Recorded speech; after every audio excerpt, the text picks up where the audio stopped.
it for the audio, or you can even watch back. Giving players all the props, or put them on blast. We don't give no hot takes, only talk facts. We're giving all our devotion, riding high on this wave of emotion. Going all out, yeah, cause this is our time. No, ain't no stopping us till we reach the finish line. All in, we came here to win. We're gonna give everything. S-I-C-K on the run. S-I-C-K, sick, sick. On fire, we're ready to fight. We'll bring the house down tonight.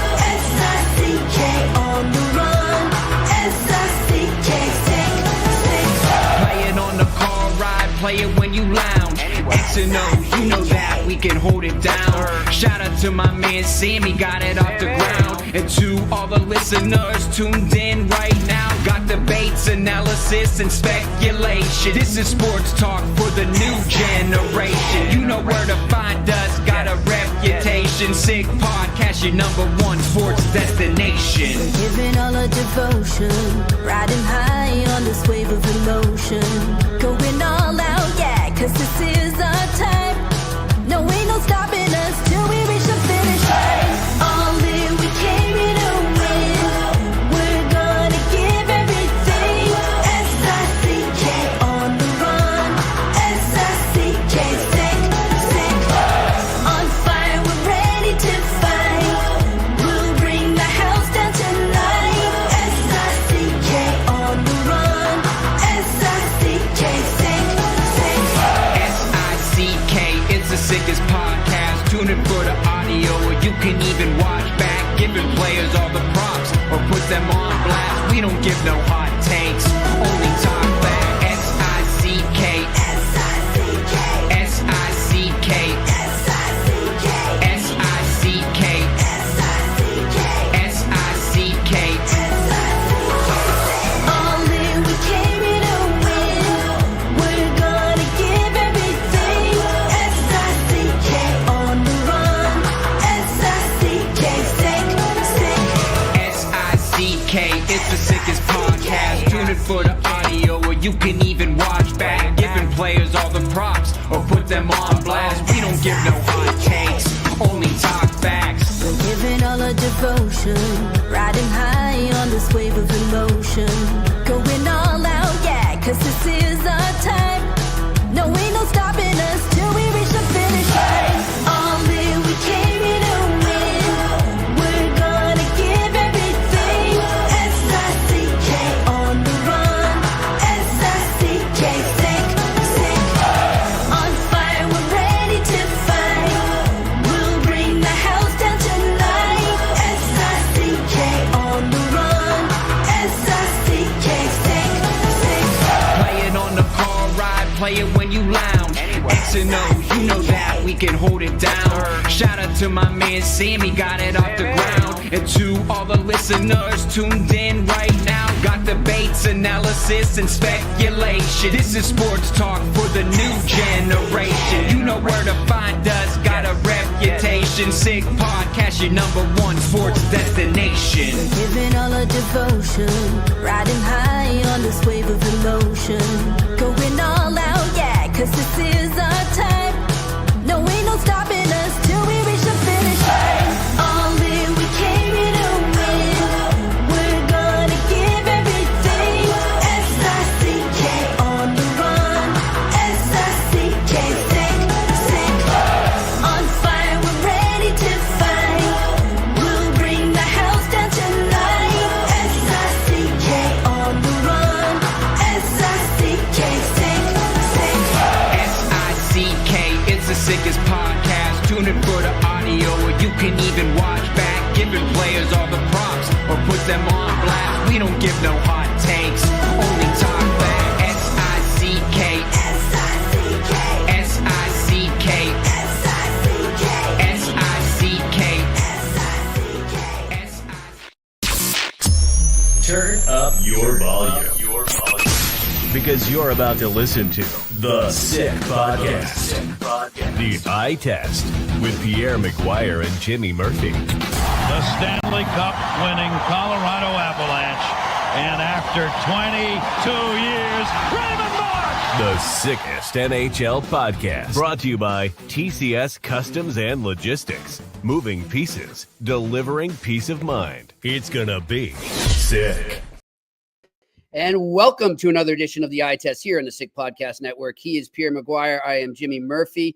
Pierre, before we get into all the hockey news and to our guest, Tripp Tracy, to talk some Carolina Hurricanes, non-baseball related, but he was one of my favorite announcers.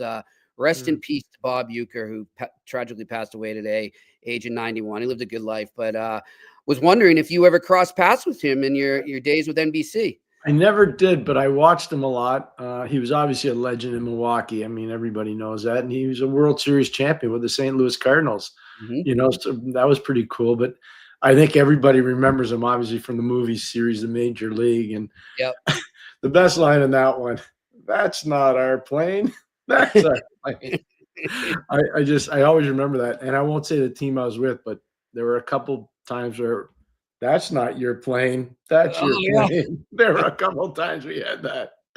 But he obviously, you said it really well, Jimmy. He lived a great life, and just wish his family well during this. It's never easy to lose anybody, but it's never easy for the family. It's never easy. Just a bit outside. I love that. Charlie the Wild Thing. When he's I was just going to say that. Yeah. I wonder if that's ever happened with some hockey announcers back in the day. I wonder with some. You wonder, Oh, I know. Just plain. Now, I will say this: it's changed a lot. It's changed. Yeah, you can't do that now. It's really hard to do that now. You're gonna get in a lot of trouble. Anyhow, let's get into hockey, Pierre. We'll start last night. 2-game night. I was just watching my good friends on the Ice guys before we got on here, and they were saying, somebody's got to just talk to the league about this 2-game night, 13-game night, 2-game night, 15-game night, 2-game night, 12-game night. You got to spread it out a bit. I mean, it's like, what is going on? You can't. The 4 nations. Yeah. The 4 nations. You can't. I'm just telling you. And the guys on Wednesday night, TNT, they need to have a monopoly night because they need to generate ratings.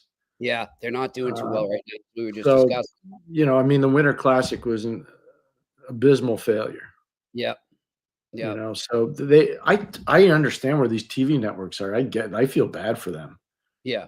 They paid a lot of money for the rights. Mm-hmm. They paid $75 million more at TNT than what NBC paid. And the other guys at ESPN paid almost $350 million more per year. Mm-hmm. So, it's those numbers have to get better. And that's not it. It's just where things are. It's not just hockey, Jimmy, by the way. Check the NBA ratings out. Yeah. So I understand where fans would get frustrated because, you got 2 games here, 1 game here, 14 games there, 16 games. I understand. But those national networks, they need to have nights with just monopoly. They do, because if not, those numbers go down amazingly. Yeah. So there'll be 13 games tonight, then back to 2 tomorrow. And then Saturday, of course, is hockey day in Canada. So they're going to have all the Canadian teams playing each other if possible. And then they'll have 15 games total on Saturday. A lot of matinees. So if it's cold and snowy and you can't get out, you're going to have a lot of hockey to watch. So that's a good thing. Jimmy, what'll be interesting tonight, just to go by what we're talking about, there's a huge matchup in Colorado. Colorado plays Edmonton tonight. That game's on ESPN. Mm-hmm. Okay.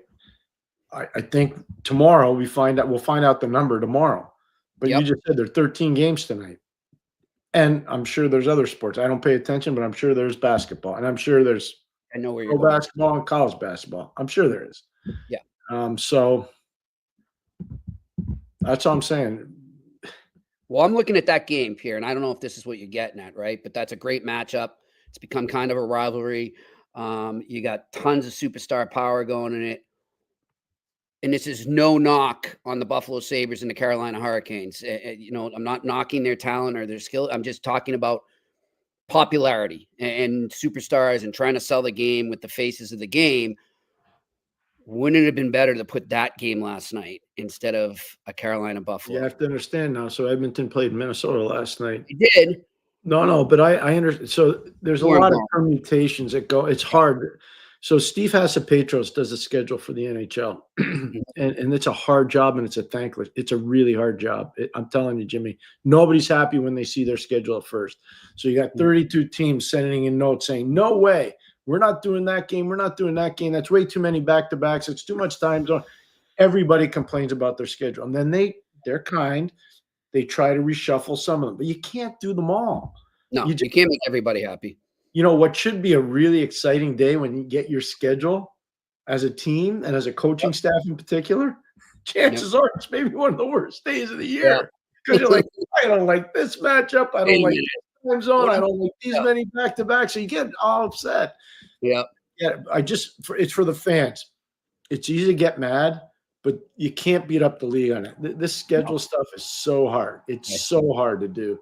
I get you. And I think they do a pretty good job, actually. I really do. 32 teams is not like 16. Oh, and who knows? It could be 34. It's not like 21. Things have changed a lot. The expanse of the league is huge. Yeah, for sure. So we'll see what happens with that. But we'll get into that Carolina-Buffalo game. I'll save that for when Tripp comes on. We got him now. So we'll get into that now, and then we'll talk a little bit about Oilers and Wild and get into the games coming up tonight. But let's bring our wonderful guest on right now, the Carolina man for the Carolina Hurricanes. Tripp Tracy join us here on the eye test. We got him. There he is. All right. Oh, we've got a wonderful sun chair in the woods. He's taunting us. He's like, you guys are up in the cold weather, and I'm in North Carolina. And I talked to a couple friends of mine in North Carolina today that are related to the hockey business. And they're like, it's a little cold down here too. Oh. Okay, because I'm going to say last week was really cold, Pierre. Remember they had look at Vancouver. Vancouver had a tough job. Look at this guy. There he is. Oh, the great woods there. There we go.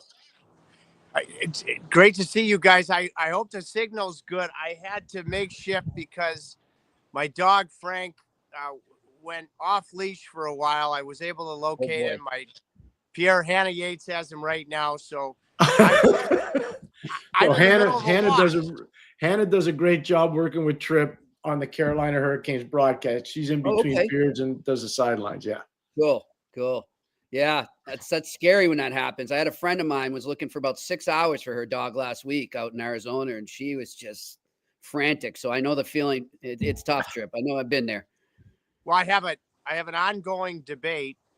Because, I mean, the truth is the law is the dog should be on the leash, but Frank is well-trained, and you get way more out of the walk. He always does come back, but I have an ongoing debate with Rod Brindamore because he's a coach like Pierre was. You know, he should be on the leash. I love when Philadelphia comes to town because then I get on the group text with John Tortorella, a massive dog lover, and he's in my corner that Frank should be allowed to really run. Yeah, it depends where you are, right? I mean, you're out in the woods there. Why not? But if you're in a city, I get that. So I want to ask Tripp, he's ever been to John's Animal Farm up in Wisconsin? Pierre, do you know, in fact, because you know every hockey, I mean, the most detailed hockey background, and I've always said if it would be on Saturn, you'd know it. I've only been to Wisconsin once. And what's that school? It was the 1 year I had to play high school hockey in Michigan, and that school just outside of Milwaukee. The University School. University School. That's the only time I've ever been to the state of Wisconsin, shockingly. Wow. You know who the best hockey player ever out of the University School is? Lane McDonald didn't play there, did he? There you go. He did. There you go. And his father, Lowell, was the coach. And so his brother, Lowell Jr., played there too. There have been a lot. I coached a young man. What's that? Did Bill Zito play there? He did.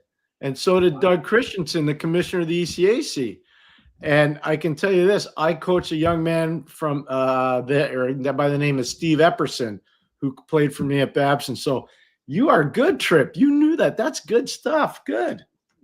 Where is this guy? The woods allows my mind to focus. Part of Wisconsin, did you say? No, he played at Harvard. He's a Harvard. Oh, okay. We're talking about the university. I got you. Right. So this is what he says to Torts. He goes, Torts, if you got a goalie problem, I'm your guy because you actually drafted me. The Flyers drafted me. Oh, wow. Right, Tripp? Well, they did, but for the Eric Staal jersey retirement, which was I wanna get into fabulous, that. one of the guys that was here was the great Ricky Curran. And Rick Curran, Best. as a favor, represented, before we became lifelong friends, he represented me. And I remember he called me in my dorm room one day at Harvard, and he goes, let me talk to Clarkie. We'll start ironing out some numbers, and I'll get back to you in a couple of days. So I'm like, oh, they're signing me. Called me back a couple of days later. He goes, yeah, Tripp, Ricky Curran, I love him to the ends of the earth. He goes, I talked to Clarkie. Clarkie said, kid's got a good college degree, get on with his life. And, and so then I think I shared with you guys before, then Bobby Clark came on my podcast, and he just set the stage right at the beginning, and he goes, Tripp, weren't you supposed to be the next Bernie Perrant? That's great. Great stuff. Hey, you bring up the Eric Staal retirement ceremony the other night. First off, how was it? Give us a feel for the scene there. No, Jimmy, before you go, I'm going to say it right now. I'm so proud of our guest. He hit it out of the park. He was fantastic. I texted him the next morning, and it had nothing to do with his emceeing job. It had to do with his broadcasting job. Tripp, you were amazing that night. I know how hard it is to do that. I couldn't be more proud of you. That was awesome. Thanks, Pierre. And we talked on Monday, and with the way you've mentored me, it meant a lot. It means a lot. It was a fabulous Sunday, and what meant the most is Pierre was specifically talking about the layers to the tying goal that got Carolina in overtime from Seth Jarvis. And one of the things he's always enforced with me, with the number of replays that you're going to have, is don't get fixated on one thing and build layers to the story of what contributed to a play. So when Pierre reached out Monday morning, because it had been a lot, I'm not used to doing ceremony. That's a hard job. That's a really hard job. You nailed it. They should be so thankful to you in Carolina. You made that a great afternoon/evening for everybody. You really did. It was awesome. It was awesome to watch. Well, I was going to mention the emceeing part, Tripp, and I listened to our good friend Mitch Melnick up in Montreal playing clips from it the next day, and I'm hearing Tripp, and I'm like, this is great. It's Tripp Tracy. And look, Eric Staal meant so much to that franchise. I'm sure you got to have some off-the-air conversations with him during the day or after. What was he feeling throughout that day? Well, I probably started, we talk often anyways, but, with even more regularity leading up to Sunday. And, he's the oldest boy, but, and Mark, who was there, who had a fabulous career, and Jordan, of course. Jared was coaching. He wasn't able to be at the ceremony. He's coaching in Savannah in the East Coast League. But let's not kid ourselves. Mark and Jordan, who have excelled and flourished in their own right, they idolize their oldest brother. There's no doubt about it that they do. And so Eric was beyond over the moon when Jordan started to get on the heater. Hockey gods, whatever you want to call it. Our dear friend Chuck Hayden, he'd probably call it hockey gods. The way that Jordan Staal leading up to the weekend and then eventually being named the second star of the week, of how fitting and wonderful the timing of that was. Yeah. So those were the first things that Eric and I were talking about. And then the actual day, two things popped to me. After I got through whatever the heavy lifting part of the ceremony, sharing a story that I think captures Eric Staal as a Hurricane, because there was a lot to it, the good and the tough times and the way he handled both. And then introducing, his family, and then the massive turnout of alumni. After that, Eric comes on the ice, and it's just he and I sitting actually at two chairs out here in the woods, but two chairs together next to the podium. And the neatest part for me was there's a playing video going on of his career, and he's like, Tripper, do I go right up to the stage after this? And I said, no. I said, GQ. I always called him GQ because after the Hurricanes won the Stanley Cup and he led the playoffs in scoring, he was going to, GQ asked him to do a photo shoot. Oh, wow. And we were in Florida, and he's this guy from Thunder Bay, Ontario, and he was a nervous wreck. He had seen the Tom Brady one, holding animals. And so we had been in Boston the night before, got in like 4 or 5 o'clock in the morning. He said, Tripper, will you come with me? Because this is really out of my element. And I'm like, serious? I'm like, well, that's what friends are for. And so I went with him. But since that moment, he had to be in late 2006 after the Cup the following season. He's always been in my cell phone as Mr. GQ. And I call him. So he sit next to me and I said, no, GQ, there's something special coming up. I'll tell you when to hit the stage for your speech. And it was a wonderful video from his kids. So that's what popped to me, the personal moment with him before his wonderful speech. And then the actual speech, gentlemen, it was all fabulous. But Eric Staal is not an emotional guy. Henry Staal is not a terribly emotional guy. When Eric was all choking, overcome with emotion, and explained that he wore the number 12 because of Henry and that they would share it in the rafters. So I'm looking over at the stage and I see Eric, all the type of emotion that we all desire. Then I look over to Henry, and Henry's overcome by emotion, and all he had in him was the perfect response, that thumbs up. That to me was the moment. That's great. The coolest part about the Staal family is they're salt of the earth people. They respect everybody in the game. They really, truly do. And when Mr. and Mrs. Staal got married mad at their kids, they made him go cut the grass by hand because they own a sod farm in Thunder Bay. So, not just kidding, by the way. But no, they're amazing people. Jordan's been to my home a couple times for dinner, and I'm a big fan. The only time I saw an injustice to the Staals, Tripp, I don't know if Eric ever told you this. He was the last player cut from the 03 World Junior team for Canada. And to this moment, that's a long time ago. It's 22 years ago. I'm still surprised that he got cut. I was stupefied when he got cut from the team. Yeah, that's amazing when you think about, knowing Eric, Pierre, and his personality so well. He's the kind of guy that would put that chip on his shoulder and it would be his engine. Yeah. And you look and I sit here and think Carolina didn't win the Cup this particular year. Jordan did, and the Pittsburgh Penguins. But I remember the run in 2009 after, Eric had 100 points in the regular season coming out of the lockout, where playing in Lowell was Goliath for him, and it allowed him. I agree. And then lead the playoffs in scoring, and scored some huge goals. One in particular against Montreal, their first win in overtime after Brind'Amour tied it. And then a goal late in a New Jersey game. New Jersey was as hot of a team as there was in the league. Those are two that pop. But then, he scores the goal that solidified the shock at the Rock against New Jersey. Then he somehow, and it took 7 games, wore down Zdeno Chara the next round against Boston.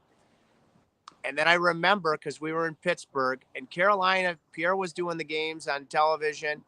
And I thought the Hurricanes played 2 pretty good games in Pittsburgh. And they probably should have back 1-1. I just remember the off day between games 1 and 2. And Pierre was going out to dinner with Jimmy Rutherford. And the Hurricanes had a pretty good team that year, Pierre. I mean, and I wonder if they come out of Pittsburgh better than, or, if 1-1, because then Pittsburgh took over the series and swept him. But, he was a fabulous Hurricane.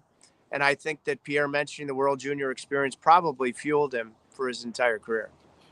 Jimmy, before you go, Tripper, that's the year where Scotty Walker scored in overtime, right?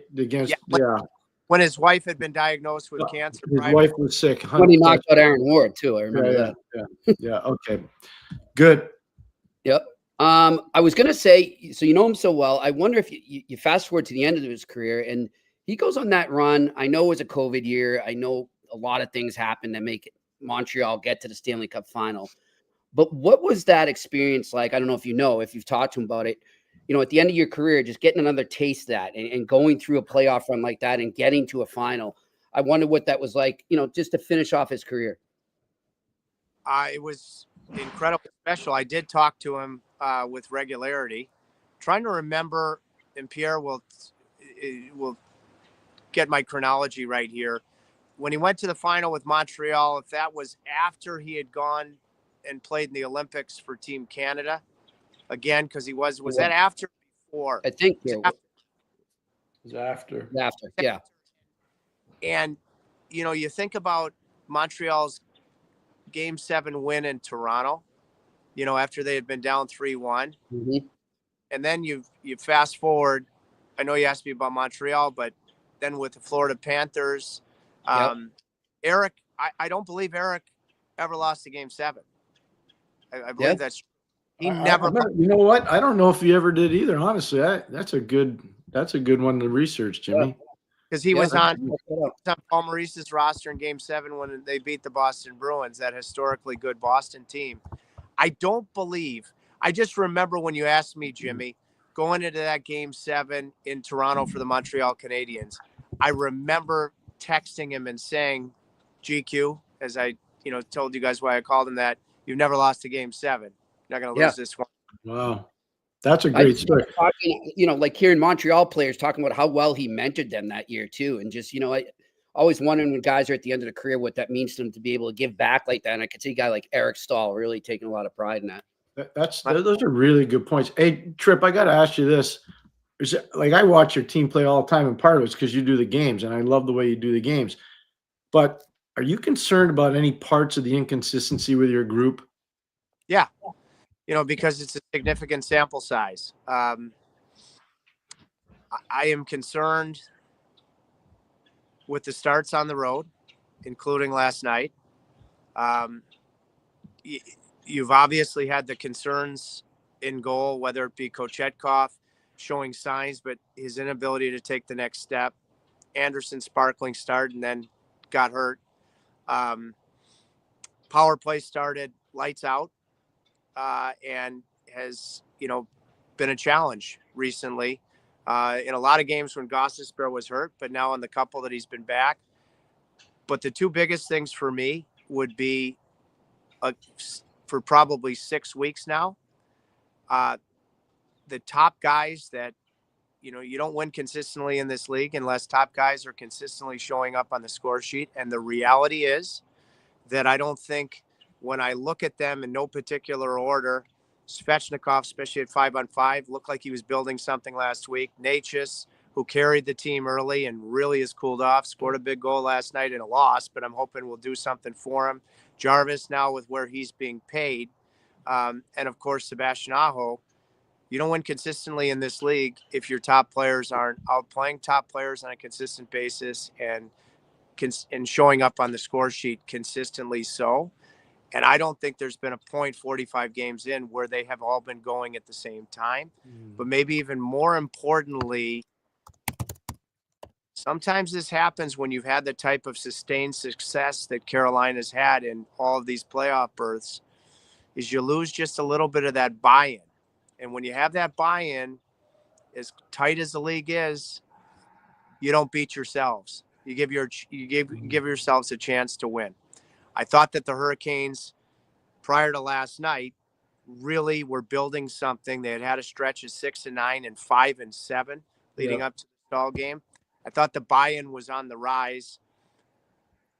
They beat themselves last night along with a really poor start. So when it's significant in terms of time, 6 weeks, it's concerning to me.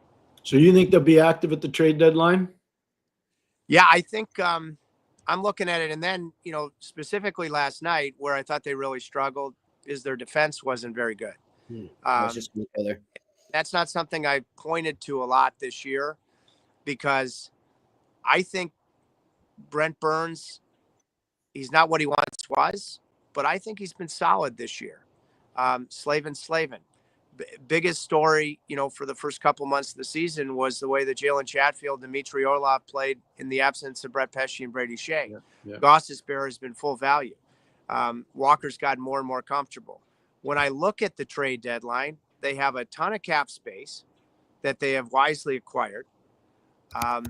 You have some expiring contracts, whether it be Burns or Orlov. I think this team has earned the right to improve themselves, even though they've teetered and they've been inconsistent after the terrific start. You have the cap space to do it. I'm guessing they don't address the goaltending position because they're going to hopefully count on Freddie Anderson getting back and staying healthy.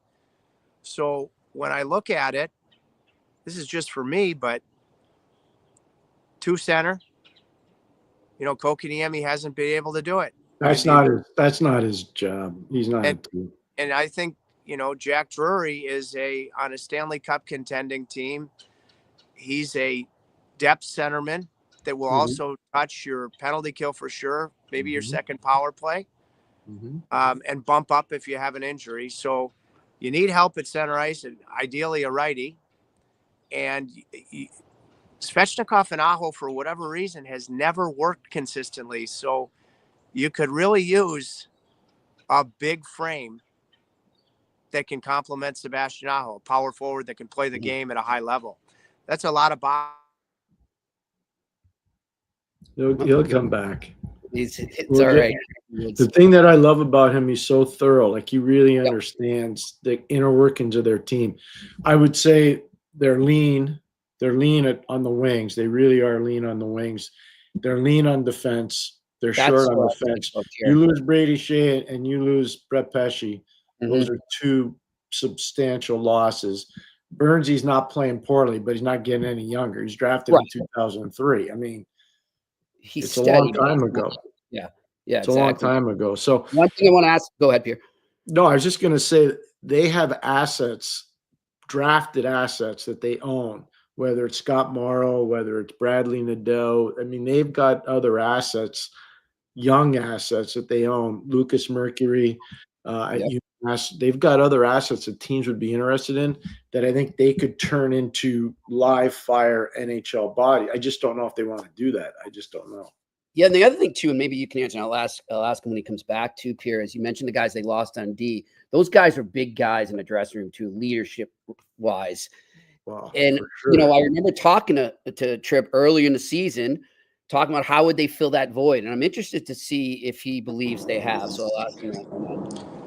I lost you for a sec, Jimmy. In the woods. I apologize. Could you just quickly repeat that? I apologize. Yeah, sure. So what I was wondering, I remember talking to you before the season or early on the last time we spoke, and you were talking about not only did they lose a lot of skill on D in the offseason, but those guys that they lost in that blue line were very much a part of their leadership core.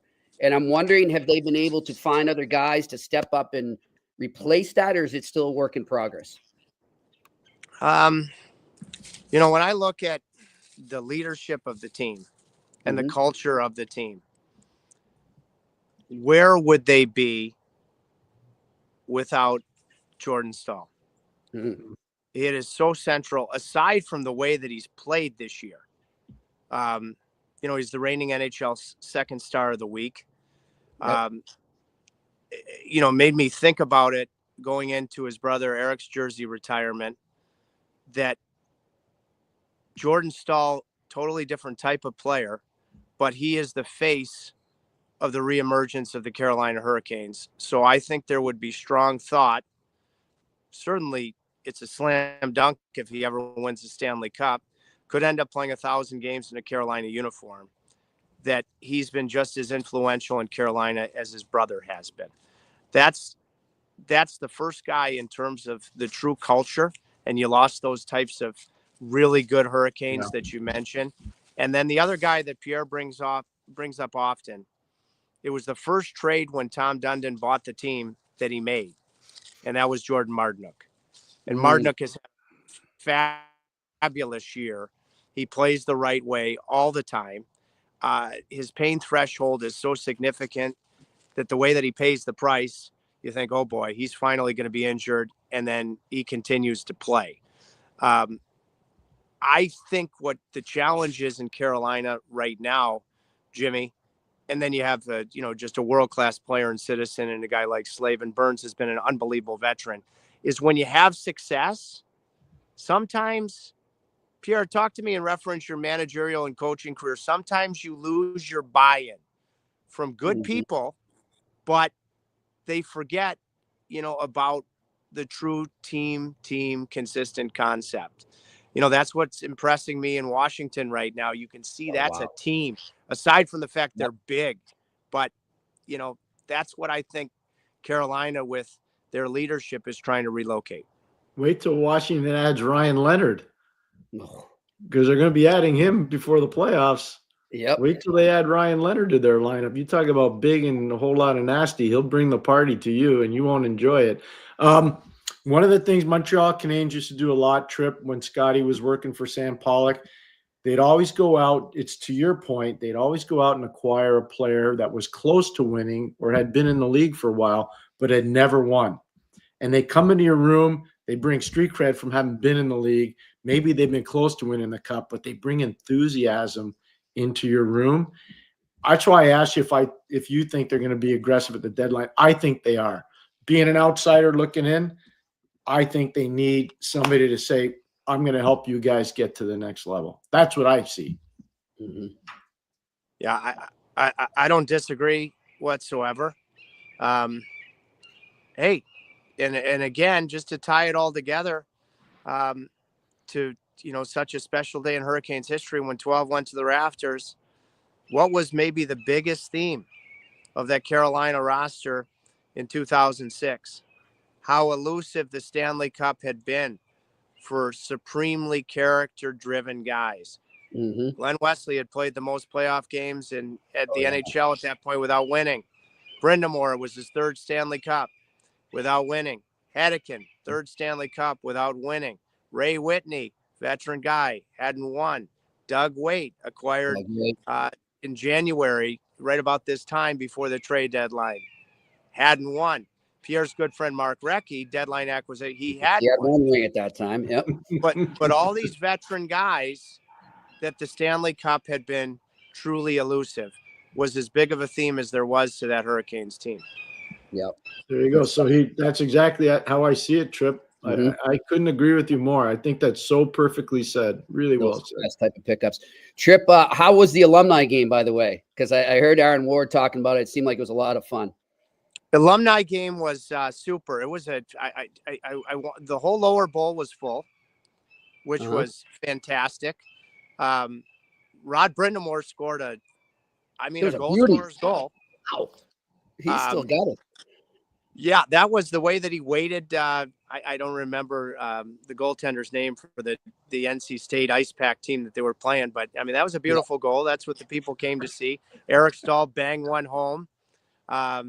That was outstanding. The big moment for me in the alumni game was the ovation that Eric Staal got in the third period. Just to there was a curtain call that just put a bow around the entire spectacular Sunday, Monday that we all enjoyed celebrating him. Great. Good stuff. He's a Michigan guy that went to Harvard. You know what? He looks comfortable in Carolina. He looks comfortable in Carolina. He does.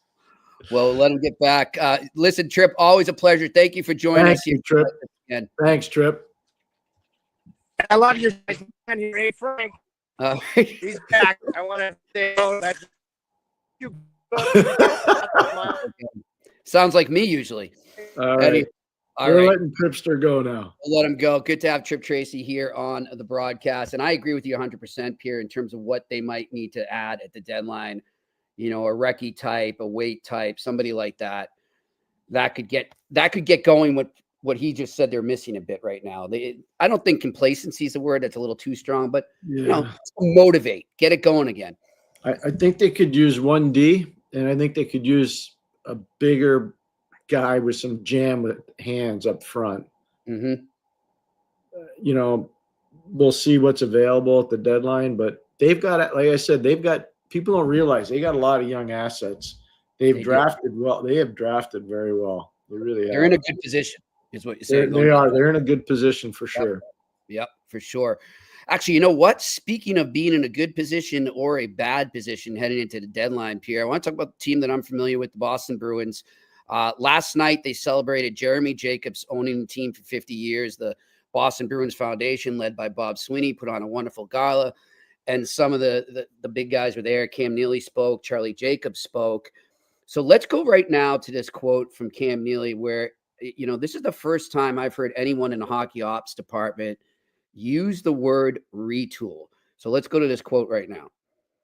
I'd like to improve, but as I said, we'll see what happens with what teams decide to do heading into the Four Nations. And then, after Four Nations is done, it's a race to the deadline. So, we'll see where we're at. I think right now we've got to look at two paths. One that we're buying and one that we may be, just retooling a little bit. We still feel like we've got a playoff team here, and we certainly don't want to jeopardize, getting out of the playoffs because we've made some moves that may be good for the future but not good for the present.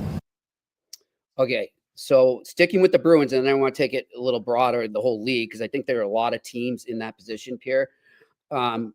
Excuse me. If you're them right now, you're Neely and Sweeney. Now I got to tell everybody too. Charlie Jacobs spoke before him. This was after he spoke, and he gave them a vote of confidence. He said, "I still have the utmost confidence in Sweeney and Neely to steward the ship here." But if you're them and you just spent all that money in the offseason, specifically on Zadorov and Elias Lindholm, what's the owner thinking if you turn around and you come to him and you say that? Well, he's probably not happy, but the truth is that they've sacrificed a lot of picks to stay relevant. And I know 2019's a while ago, but they were a game away from winning the Stanley Cup. And if you look from 2011 to 2019, they played in 3 final. They played final in 11, final 13, final in 19. That's a pretty good record. I think when did Donnie take it over? 2015? 2015, yes. 2015, he took it over. So, that's a pretty good record. Now, they wanted to stay realistic as long as they had Char and Bergeron and Krejci and even Tuukka. Think about even Tuukka there. So, again, people are throwing stones at the Bruins. I get it, but I also know the reality of the business. And you're not going to stay on the top of the food chain forever because your guys get old, and you trade assets away to try to stay relevant in terms of winning. And they tried that, and now I think the Bills coming in. It's a lot like Pittsburgh. Pittsburgh and Boston are really similar. Really similar. How, Pierre, given what you're saying, you're just talking about Carolina and all the assets they have heading into this deadline. As you just mentioned, the Bruins are the complete opposite. How do you retool without that artillery when you're heading into a deadline? You got to find out where you think Marchand is. How realistic is it for you to make the playoffs and where Marchand is? And I'm not trying to scare anybody because Brad will tell you I'm very friendly with him. Yeah. I'm not trying to push, but you have to evaluate where your team actually is. So he's a chip in the game that if it's not going well, not for him, but for the team, you may want to think about moving him. I'm not saying you are moving him. I'm saying you got to think about that. On that team, who would be an untouchable? Charlie McAvoy would be an untouchable. I think. I could be wrong, but David Pasternak's an untouchable. Jeremy Swayman is not being traded. So there's 3, but I would have Brandon Carlo as an untouchable because, who do you have in the organization that's a right-hand shot defenseman that's going to replace him? And can be so good on a PK too. You don't. So so you got to look at that. It's a hard list to do. I don't know if they had their scouting meetings or not. Most teams they're having them this week. Yeah, they're having them this coming week, is what he said. Okay. He did say later on. Okay, so I'm just telling you, most teams have already had them. I've been a lot of people have been calling after their meetings. What do you think of this way? So I a lot of teams. I don't know if Boston did or not, but now that you tell me that, I think that's great. But those lists are hard to do because there's a lot of emotion that goes into them. Yeah. And you got to be honest in those meetings. And if you're not, then you're not going to be successful in whatever you're trying to do. Are you surprised? And now I'll get to the broader picture. As I said, they're not the only team in this mess, in that jam. Are you surprised that so many GMs, this many years into the salary cap, still find themselves in a jam like this at this time of year, heading towards the deadline? Yeah, because the agents have beat them up. The agents have won the game. The agents have. The teams don't win. The agents are winning. Yeah. Hats off to all of them. They're professional negotiators. Yep. They're unbelievably well prepared. They own the asset. They own the asset. The asset's the player. Yeah. And so they decide what the actual asset value is. Now, some guys, they maybe don't have the numbers, and then the team can fight back on comparables. They can. They can fight back on, let's just say, points. They can fight back on time on ice. They can fight back on what the position for the player is. Is the player a power play guy, a penalty kill guy, or he's not playing special teams? There's lots of different ways you can counterattack it as a team. But the agents have done a tremendous job for their clients. They really have. And you know what else? They do a tremendous job, and they've done it with the Bruins too. I'm looking at it right now, Pierre. Just on that team alone, 10 players with control, whether it's a no trade or no movement or both. Yeah, so they use that as candy. And I'm telling you, and I know we've talked about Pierre. You and I have talked. No way, man. Like, there's maybe 2 or 3 of those per team. That's it. Yep. Sorry. That's just not how it's going to work.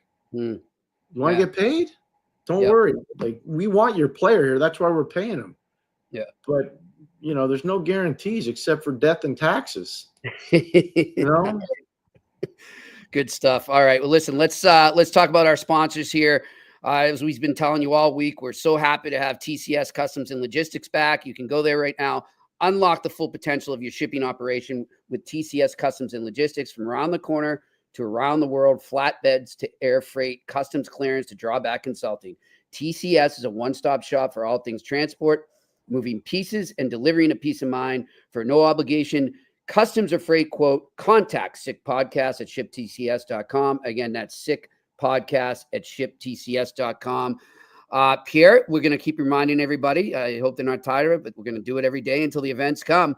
We're really excited. We've been going on the road a lot, starting next week with me out in Connecticut at Sacred Heart University for CTI's tournament. All the 4 Division I Connecticut schools playing there for a variety of charities in honor of Jason Pagney, Connecticut hockey coach who was huge in the hockey community there.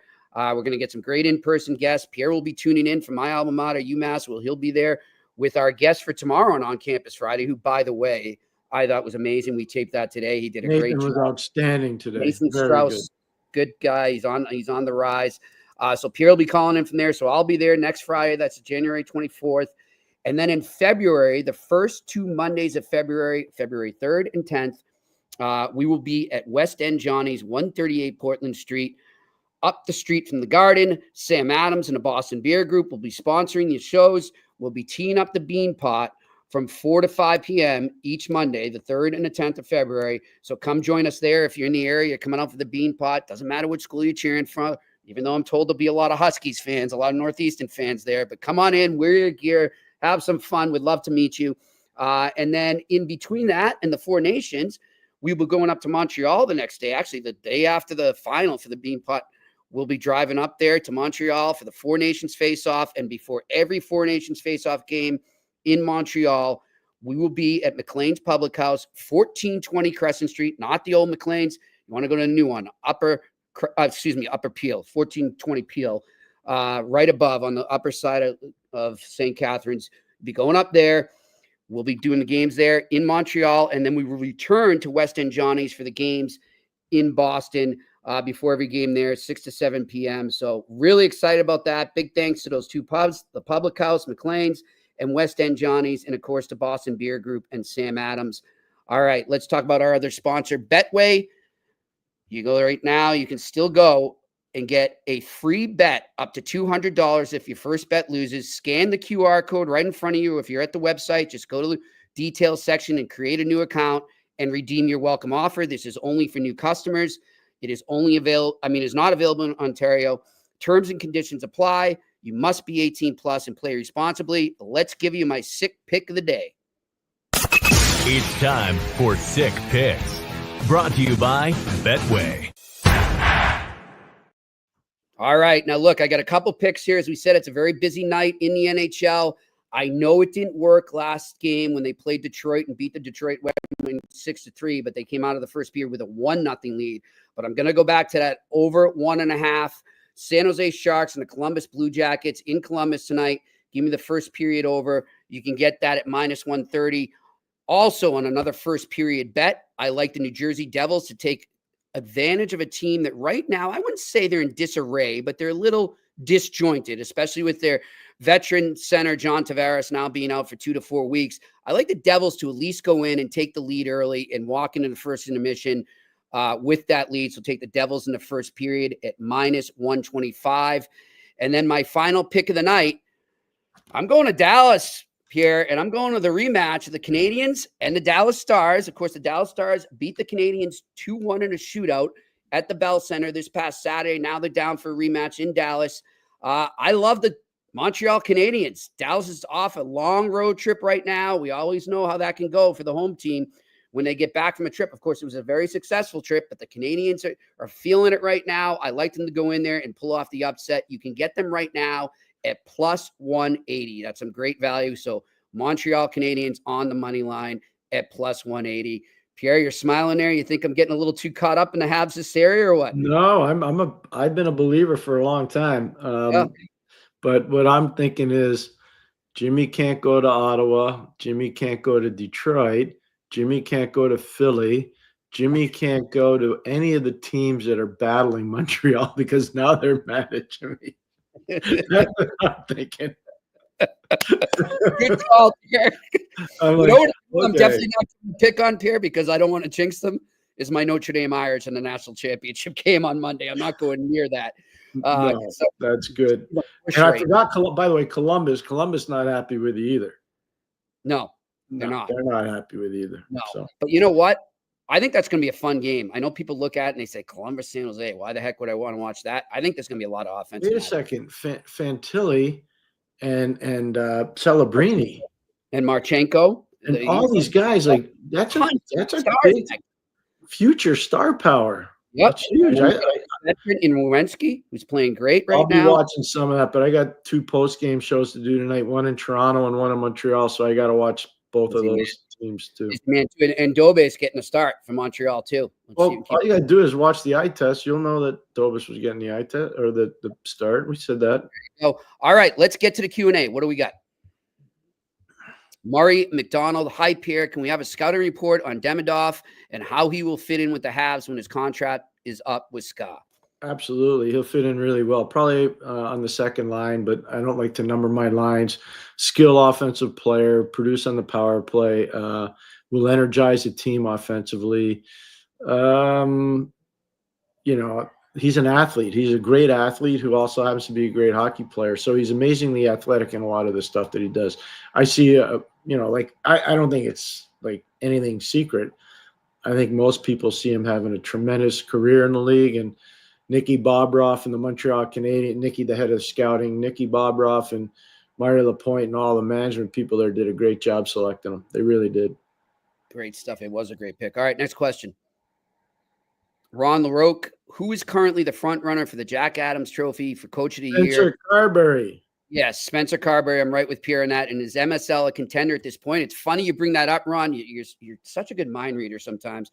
I was just jotting down my awards, looking at some of the guys that, just writing notes and who might be getting it right now at the halfway point or just past. And I have Marty St. Louis in my top 3. I do. I'll tell you who I have. I got Johnny Hines in Minnesota. I got Marty St. Louis, and I got Spencer Carberry, number 1. Great minds think alike, my friend. And I had John Tortorella, Pierre, as a close 4th. But I have the same. No, he merits being in the discussion, 100%. Yep. John's done a magnificent job. Tremendous job. All right, next question. Randy Workman. What's up, Randy? Good to have you back. Pierre and Jimmy, when teams say players are not available, is it ever just to drive the price up because they don't like the offers? I think I know why Randy's asking that. Craig Conroy is on the record now as scoffing. I didn't see the guy. I was listening to talk about it today on Sportsnet at the idea of trading Rasmus Anderson. Pierre? Of course they do. The most important thing you can do as a general manager is create a bidding war. Thank you. And there are lots of different ways of creating bidding wars. Some of it is telling stories to people in the press box. Some of it's sending information via your scouting staff to maybe a friendly media person. Some of it is talking to an agent saying, we're never trading that guy. No chance. Tell that GM not a chance. We're not trading your guy. So there's mucho ways of creating. But the number one thing you want to do, especially when you got a high value asset, create marketplace and create a bidding war in the marketplace. All right. Next question. Joseph Felice. Pierre, what do you think about bringing up Jared Davidson to take Hinney's place? He is coming along. I totally agree. And he's been a good player for most of this year in the American League, outside of he was hurt for a little bit. He can score. He's opportunistic. He's not afraid. I think he'd be a guy that would definitely merit that. One of the things I would want to look at, and I would talk to Pascal Vincent, the coach there, obviously in Laval, where he thinks Joshua Waugh is right now, where he thinks Owen Beck is right now. Could Beck ever play the wing? I mean, there's different things. Where does he see Florian Jacki? How does he see Luke Tuck? So there's a lot of different names you can throw there, especially when you consider the role that the person would come into. But yeah, no, he's definitely somebody that would merit major consideration for that. Jared's doing really well, really well. Next question. Bert L. Question. Which players have you most enjoyed being around and wish hockey fans could be exposed to their true personality? I unfortunately understand why most guys are very reserved with the media fans. Pierre, I'll just give 3 quickies here. I'll say Mark Recchi, and I think you'll definitely agree with me on that.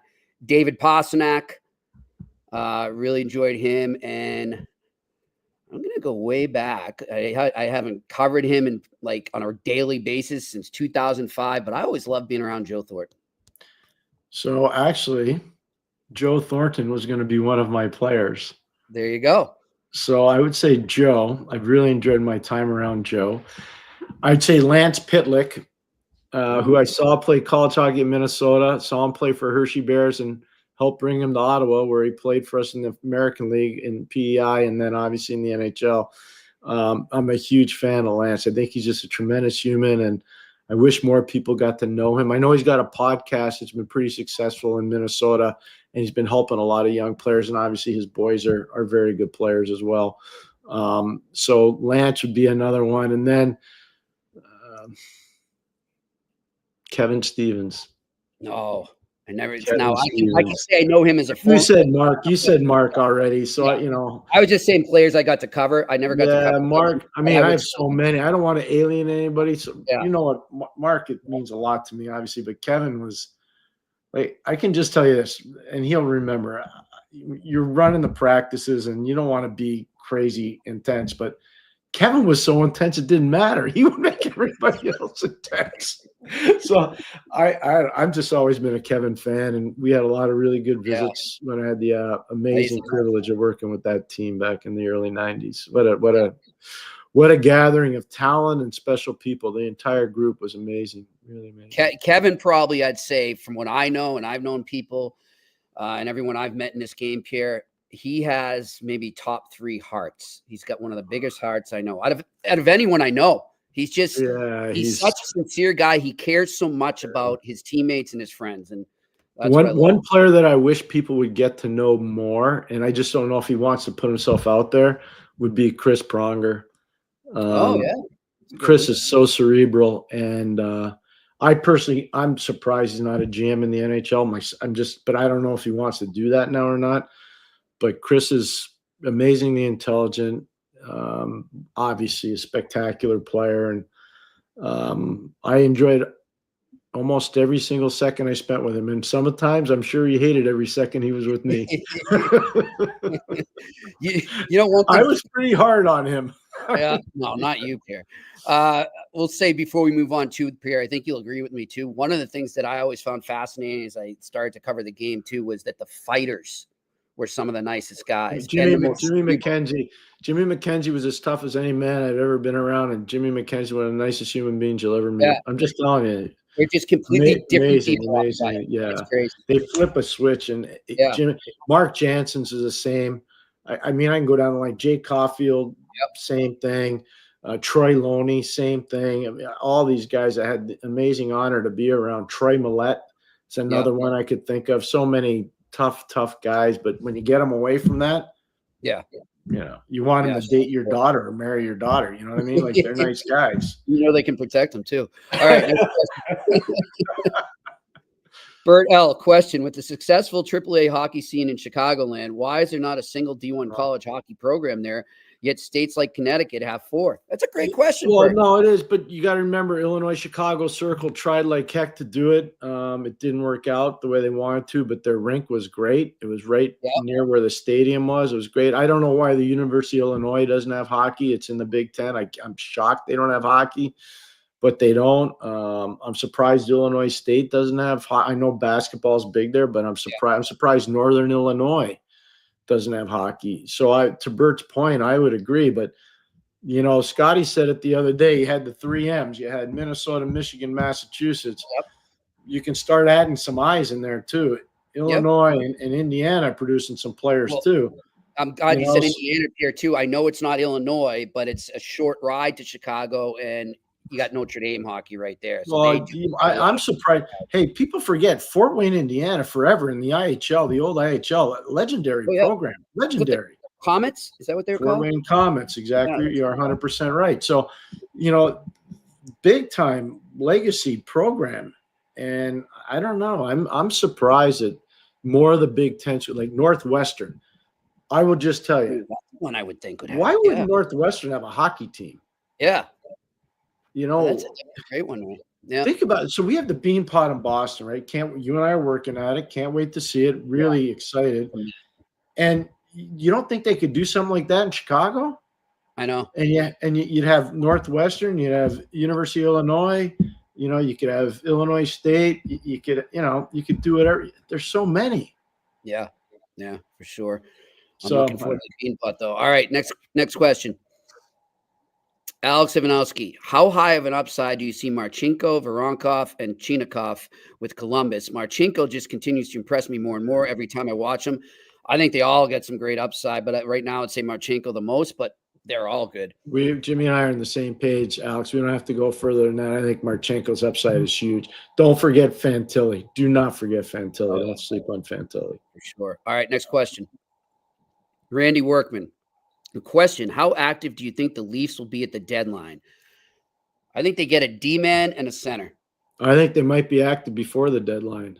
Yeah, especially with Tavares. It depends on Johnny T. Whatever Tavares is, they're going to know before any of us, and they're not going to leak this one because they don't want to hurt themselves in the marketplace. No. So if you see Toronto going, hard to get somebody, especially at the center ice position, it's because they know it's more damage than what they're wanting to put out publicly. Pierre, I'm still with you, though, what you said the other day, and I had some scouts who were watching us all the time agreed with you. Nobody else is saying it. They need a guy running that power play. They need a guy.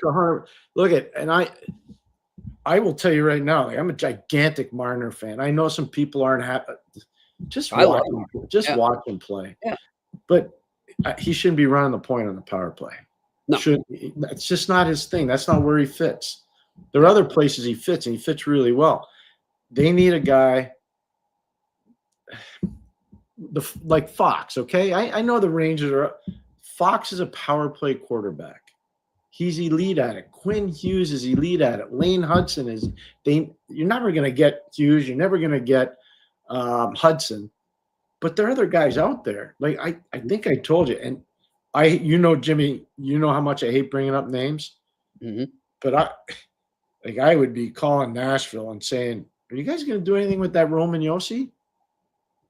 Because if you are, we might have interest." Mm-hmm. Interesting. And I'm not saying he's getting traded because I don't think he is. But this is just us suggesting. Yeah, like if you're saying if I gotta, let's say I was working in Toronto and I come into work and I see Brad and I say, hey Brad, we need a power play quarterback. We got to help the coaches here. Have we thought about calling Nashville about Josi? There are other guys too, but that's one that catches my attention. Yeah, I'm with you on that. That would be amazing. Him in Toronto. Yikes. All right, next question. Postnet on 130. Could the Pens and Bruins help themselves with a trade or two or several?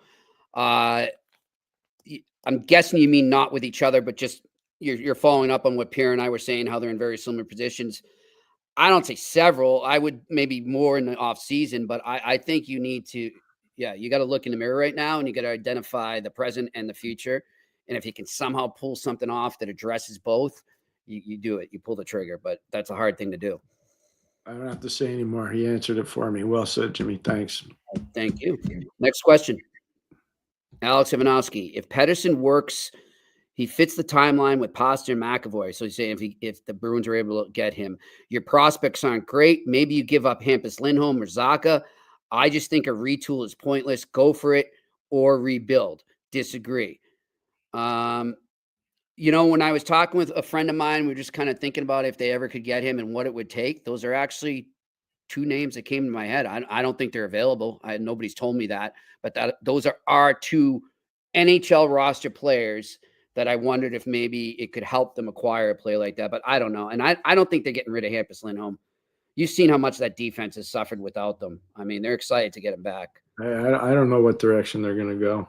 I don't know. I really don't. For sure. All right, next question. Posting it on 130. How does a team build a scouting report on a player? General strengths, categories. Pierre, I'll let you take this. Skating, physicality, shooting, playmaking, stopping ability, toughness, all these things. Coachability. Well, not every team does that, but some do. Yep. It should be on every team's list, but I don't know if it is or isn't.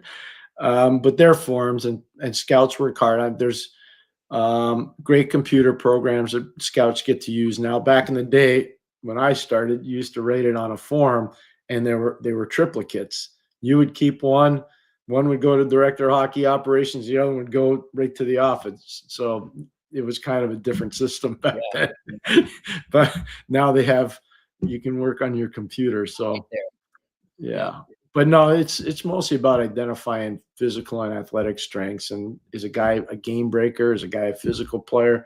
Is a guy afraid to get hit? I mean, there's lots of is he fearless in shot blocking? There's a lot of different things that go into it. All right, next question. Enter tap. Jimmy and Pierre, do you believe that Laine remains with the Habs after next year? Or does he go UFA? If he stays, what do you estimate it will take? I can't go that far right now, Enter tap. I apologize. Down the road. I'm not trying to sound like a typical hockey player saying I'm living in the moment, but I am. I don't know with everything that's happened with him this year and his past and everything. I can't give an answer in that. I don't think anybody can say that. I don't even think his agents or he can say that right now. He can say it. Yeah, I don't think so. But I would love to see him back. I would love him. He's done a great job. And that is it for our questions. Our man Shane is saying, and he's saying, bring him back. Let's go. Hey, all I can say is I'm glad that people were telling the truth about David Savard at the end of the first period in Utah. Yep. Because I know it was brought up on the Sick podcast the night before and yesterday as well. In a newspaper. No, but it was brought up on the Sick podcast. I'm just glad that people are realizing. Yep. Yeah. And I love St. Louis' answers too. I mean, it's great. He's like, I don't have to do a thing. This is great. Jimmy, that's the whole thing. If the players are policing the room properly, the coach's job is kind of like in a rocking chair. It's pretty good. Well, here's something I'll say, and I said it the other day, and I'll repeat it about. I think it's staining the present enough because it's only like less than 2 months away. I'm not trading him. Nope. Even if you lose him in the offseason, even if you lose him, play it out. He has that much value right now, especially for these kids. What do you think it does to these kids if you take away that type of coach/player guy, that mentor type? Don't do it. Play it out. I'm just let him play it out. And you know what? He loves being there. He's a Quebec guy. Who knows? You maybe get him on your terms, not his terms. You never know. Yep. So I'd keep him. Listen, I want to thank our guest, Tripp Tracy, for joining us. He was great. Yep. Love the scenery too in the woods there, Carolina, the backwoods of Carolina. I'm gonna do when I'm done, when we're fully moved, I'm gonna do mine from the backyard. Oh, I can't wait. You could do it up there in Tremblant, no? You want me to get frostbite? No, when it gets warmer, I'm saying. Oh, when it gets warm, maybe. Yeah, I could do that. I could do that. Down at the dock. Yeah.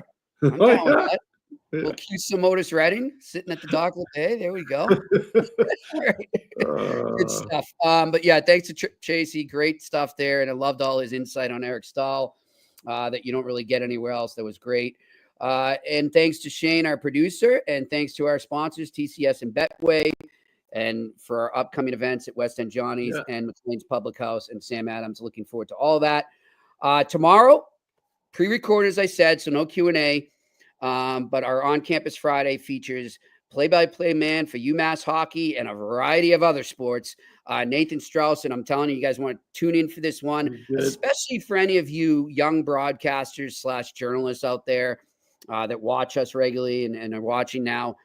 It's good. It's inspiring. And it's, there's a lot of, if you want it, the opportunities there is what we discussed with Nathan there. So tune in for that. Thanks to him. And he will be doing the UMass Merrimack games. And Pierre, you will be up because it's the last time we'll talk University of Vermont. I'll be at University of Vermont Friday and Saturday. And also tonight I'll be on with Tony Marinaro, post game with the Canadians. And then I'll also be on the Toronto post game on Bet Rivers. All right. On the Toronto Rush station. So yeah. Good stuff. Yeah. Looking forward to that. We'll enjoy Burlington, Vermont. Give Ryan our best. And we will talk to you Monday live on the Eye Test on the Sick Podcast Network. And that's a wrap. Hope you don't miss us too much until next time. Follow the Eye Test with Pierre McGuire and Jimmy Murphy on YouTube, Facebook, Google Play, and Apple Podcasts. Brought to you by TCS